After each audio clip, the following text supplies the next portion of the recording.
นนี้คือบรรยากาศตามทุ่งนามื้อนี้ฝนฟ้าอากาศ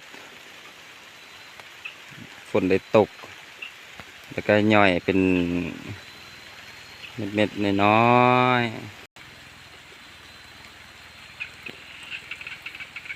อันนี้คือดำนา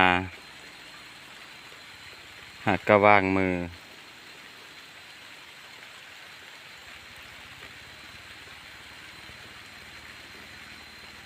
น้ำก็ร้ายฝนตก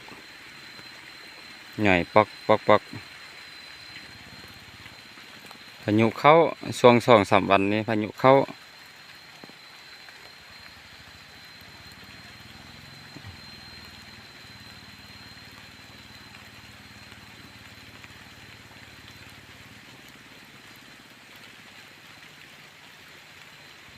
น้ำหนาเต็มเลย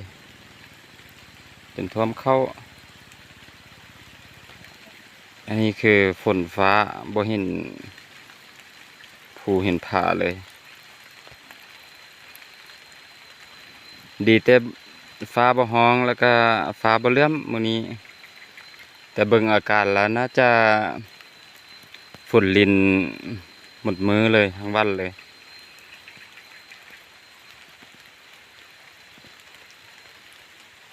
เสียงกบเสียงเขียดฮ้องโอ้ยเป็นตาสะอ่อน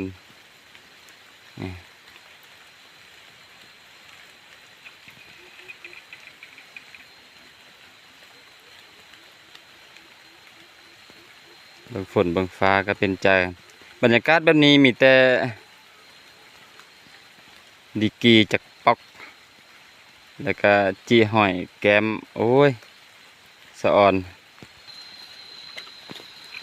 เฮ็ดหยังก็บ่ได้มื้อนี้นะฝนลิน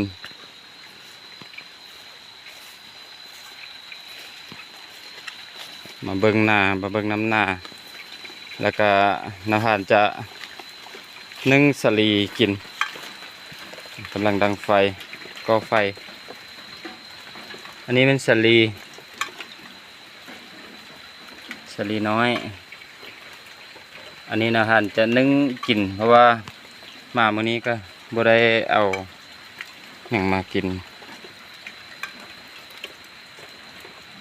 แล้วทงแล้วนาแล้วก็เก็บรถเข้าไว้ในเถียง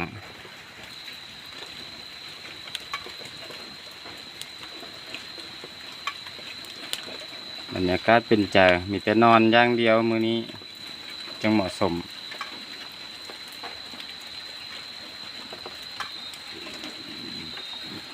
นี่บรรยากาศ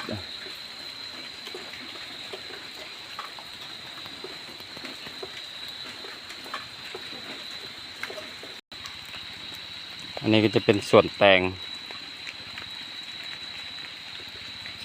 ได้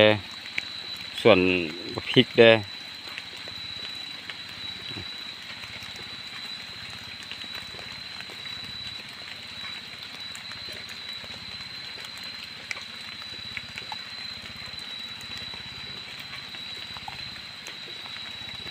พริกมะเขือ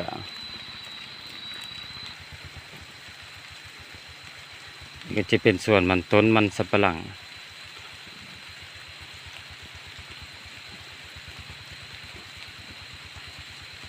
บริพ่นปุ๋ยเลย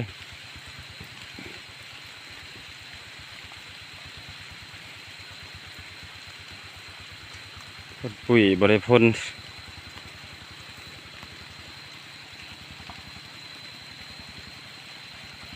ปลูกแบบธรรมชาติเลยเบิ่งฝนฟ้าอากาศนี่บ่เห็นภูเห็นผาเลยมืดครึ้มฝนลิน